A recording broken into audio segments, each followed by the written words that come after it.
Hello, Jeff Zwarenk here, and welcome back to Give and Take, the segment of our show where we explore important scientific ideas to help you be more confident in the truth of Christianity. Today, I'm joined again by my friend and colleague, Ken Samples, and we're going to be talking about pain and why God uses pain. Ken, it's good to have you here today. Thank you, Jeff. Good to be with you. So I know you've written a blog recently titled He Shouted in My Pain, Yeah. where you're describing kind of a painful experience and how you see God using that. Kind of tell us, why did you write that blog, and what were you hoping to communicate in that discussion? Yeah, Jeff, I think that the problem of pain, suffering, and evil is kind of it's the ultimate objection to Christianity. And while I don't think any article or any book, I'm not sure we'll ever answer that challenge to the satisfaction of, non-Christians. But I know that in my own life, God worked in a very painful circumstance of my life. And what I try to do is I try to say that God used pain as a severe mercy. Severe because it hurt. It was the death of my brother. But it was a merciful thing because I think that it drew me to God. And therefore, I think Christians have good answers, but what I was getting at is I think sometimes God can use our pain to draw us closer to Him. Well, can help us kind of unpack that a little bit, because can you kind of describe the experience a little bit, or what?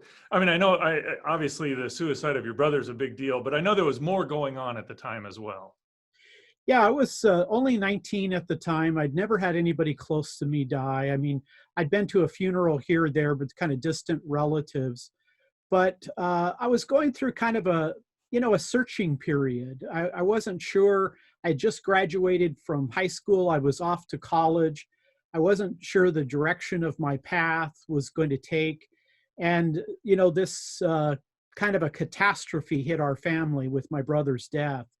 And, it really, it kind of shook me up because, I was flirting a little bit with kind of religious mysticism, and I was studying philosophy, and I wanted more independence from my parents. I wanted to be on my own.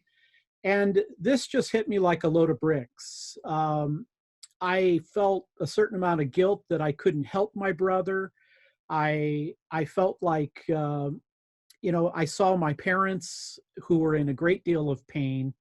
And I thought, later, I read a passage from C.S. Lewis from his book, The Problem of Pain, where he says, God whispers to us in our pleasures, speaks in our conscience, but shouts in our pain. It is his megaphone to rouse a deaf world.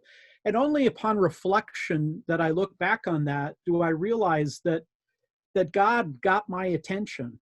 And, maybe the other things, I think I probably heard his voice in the pleasures of life. And I know I probably heard his displeasure in me violating his commandments. But I'll tell you, Jeff, this was the most painful thing in my life at that time. And it got my full attention. What you're saying there is kind of remarkable. I mean, I've known you for coming up on 2 decades now, and the idea that you are flirting around with kind of Eastern mysticism, that just seems entirely foreign. It seems like this really did get your attention, if you will, because that is so counter to how I know you these days. Kind of walk through, how did that work, or what kind of made the difference, if you will? Well, I was listening to the music of the Beatles, and the Beatles kind of flirted with Eastern mysticism, and again, I was at a point where I was kind of hoping that I might become a professional athlete. I probably never had enough ability to make something like that happen, but that was kind of my goal. I thought, hey, I feel kind of I feel restless. I feel kind of empty. And I thought, well, maybe meeting the right woman, maybe becoming a rich professional athlete. I couldn't put my finger on what it was that was missing, but I knew something was missing. And then when this tragedy struck, it was like, wow, I I I had nowhere else to go. I felt like I was cornered, and I really then had to ask myself, what is the meaning of life, and do I really believe in God? So again, that kind of severe mercy. I mean, we don't like pain. I don't like pain. I don't like suffering, but sometimes it's necessary because it tethers us to God. And I feel like it probably called me away from many of the things that probably could have really messed my life up. And so it's a severe mercy. I appreciate you sharing that, Ken. And I'm curious. I hear a lot of professional athletes. Often it is some sort of tragedy that drives them into the dedication to what it takes to be a professional athlete. And there's a goodness or a dignity or a passion about that is good. What is it that made you see that while might there's a lot of benefits that come with that, ultimately wasn't going to fill what you were looking for? Yeah, I think that a lot of the things that are good in life, they take a lot of hard work. They take a lot of discipline. I've always kind of been that type of person. You know, I wasn't a terribly talented baseball player, but I kind of made myself a good player by discipline and dedication. But when it came to when it came to the death of my brother, and I began to think, Jeff, my brother, because of his depression, because of his addictions, his hope of life was overwhelmed by despair. And I began thinking, wow, do I have any more meaning than my brother had? And it made me really think, what are the really important things in my life? And and thus I think God got my attention. Um, I would have liked it to have been in a less painful way, but it got my full attention. As I'm listening to you, a couple of things stand out. One is that, I'm with you. I really don't like pain. And honestly, I find myself as I get older, I avoid pain more and more. But when I look back on a lot of the things that I enjoy in life, they actually came through pain. I played sports that requires being in the weight room and doing things to make your body just physically hurt. My marriage, I want that to grow strong. And so that requires wrestling through tough times. It seems like pain is just part of the process that God uses to help us grow.